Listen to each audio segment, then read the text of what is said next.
내가 토설치 아니할 때 종일 신음함으로 내 뼈가 쇠하였도다. 시시로 저를 의지하고 그 앞에 마음을 토하라.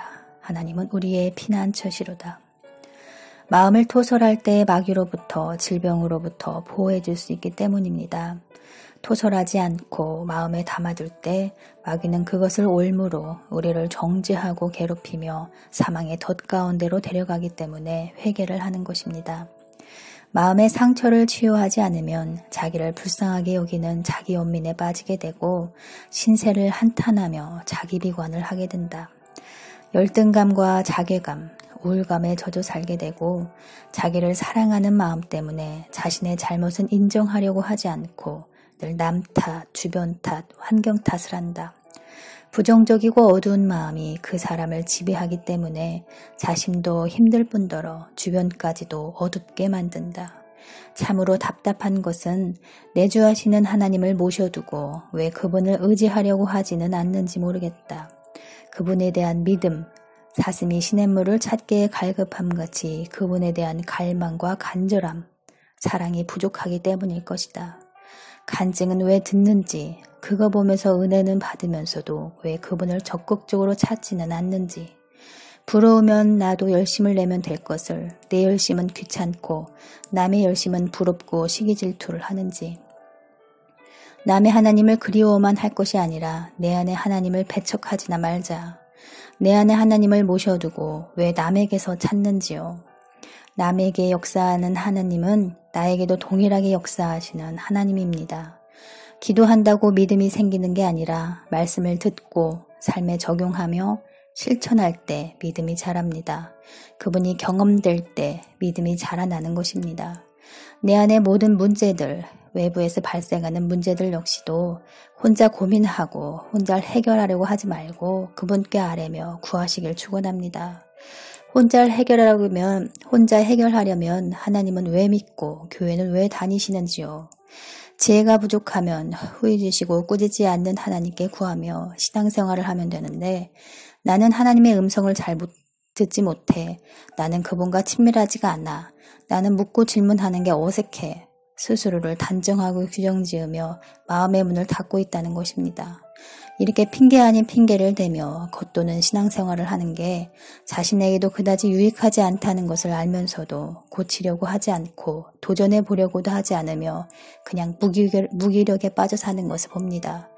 이런 것들을 보면서 영의 눈이 어둡다는 게 바로 이런 거구나 싶습니다.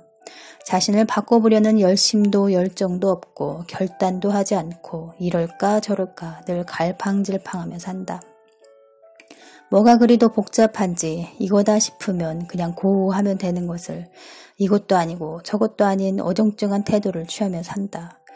사랑하는 성도 여러분, 영의 눈이 떠지는 역사가 있기를 축복합니다. 그분께 대한 간절한 마음과 진리에 대한 사모하는 열정이 더욱 풍성하게 부어지길 축복합니다. 무능하고 무기력하고 약해 빠진 내 모습일지언정 그분은 있는 그대로 자신의 모습을, 죄된 모습을, 마음의 악함을 그분 앞에 토설하기를 바라십니다. 인간은 누구나 악합니다. 세상에 태어난 사람치고 마음에 악함이 없는 사람이 단 한 사람도 없습니다. 다만 자신을 낮추고 그분 앞에 겸손히 엎드리는 자가 있는가 하면 여전히 목이 뻣뻣하고 굳어서 그분 앞에서조차 숨기려고 하는 교만한 자만 있을 뿐입니다. 나의 부족함은 그분이 채우시면 됩니다. 뭘 잘하려고 포장하고 스스로 애쓰기보다는 나의 부족함을 그분께 다 아뢰고 토설하며 그분이 주시는 힘으로 신앙생활을 하시길 주의 이름으로 축복합니다. 너의 약함이 강함되고 약한 데서 온전해진다는 말씀도 있지 않습니까? 그분은 절대로 꾸짖지 않으십니다. 교만하거나 불순종하면 사랑하는 마음으로 채찍과 막대기를 들 수는 있어도 자신 앞에 나온 자를 훈계하거나 정죄하는 분이 아니십니다. 오히려 잘 왔다. 내가 너를 사랑한다. 내가 너를 존귀한 자로 여긴다. 너는 천하 우주보다도 귀하다. 이런 말씀을 하시는 분이십니다. 얼마나 인자하고 부드럽고 자상한 분이신지요. 죄를 조명해 줄 때조차 정죄감이 느껴지지 않습니다. 다만 깨닫고 통곡할 뿐이죠. 그리고 아버지 앞에 죄를 낱낱이 토설하며 가슴을 치고 울며 통곡할 뿐입니다. 그렇게 아버지는 우리의 상처받은 심령을 만지시고 치유하시며 회복시키시는 하나님이십니다. 내 안의 죄가 그분 앞에 나가지 못하게 속이는 것입니다. 더 이상 속지 마세요.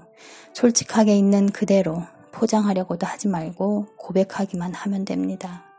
이것은 어린아이들이 더 잘합니다. 어른들은 자꾸 자신을 감추려고 하죠. 너무나도 크신 그분 앞에 우리는 어린아이일 수밖에 없습니다. 그리고 그분은 우리의 완악하고 더러운 마음을 성령의 불과 예수의 피로 태우고 씻어주며 성령님으로 채워 새롭게 되기를 너무나도 바라고 원하시는 분이십니다. 그럴 때라야 새로운 피조물로서 기능하며 살 수 있기 때문입니다. 아니, 오히려 그분께서 태초에 나를 지으신 그 모습을 되찾고 죄의 속박으로부터 자유한 삶을 살기를 너무나도 원하고 바라십니다. 그것 때문에 회개를 촉구하는 것이고 자기 부인을 하라고 명하시는 것입니다. 그럴 때라야 우리 자신이 자유한 삶을 살 수 있고 행복을 누리며 그분으로부터 오는 영적인 축복들로 새로운 삶을 살 수 있기 때문입니다. 나 같은 것을 좋아하실까? 마귀에게 속는 것입니다. 그분을 찾고 알아가기 위해 얼마나 노력을 해보셨는지요. 얼마나 간절하게 찾아보셨는지요. 줄 테면 주고 말려면 말라는 식의 자세와 태도는 아니었는지, 마음의 악함을 품고 기도했던 것은 아닌지, 남에게 상처를 줘 거짓말을 하면서 회개하지 않는 마음, 씻지 않는 발로 그분 앞에 나아갔던 것은 아닌지 자신을 살펴야지요. 솔직하고 진솔한 마음으로 간절하게 아버지 앞에 나아가시길 축원합니다. 늘 달라고만 하고 나는 순종을 거부하는 것은 아닌지를 살피시길 축원합니다. 당신 한 사람을 위해 모든 수치와 고통을 참으시고 십자가에서 피를 흘리셨습니다. 당신 한 사람의 영혼을 구원하시려고 말입니다. 죄로부터 속박당했던 것들을 자유롭게 하고 영원한 생명을 얻게 하기 위해서 말입니다. 그 십자가를 진지하게 묵상해보는 하루가 되시기를 축원합니다. 그럴 때 당신의 인생이 달라질 것입니다.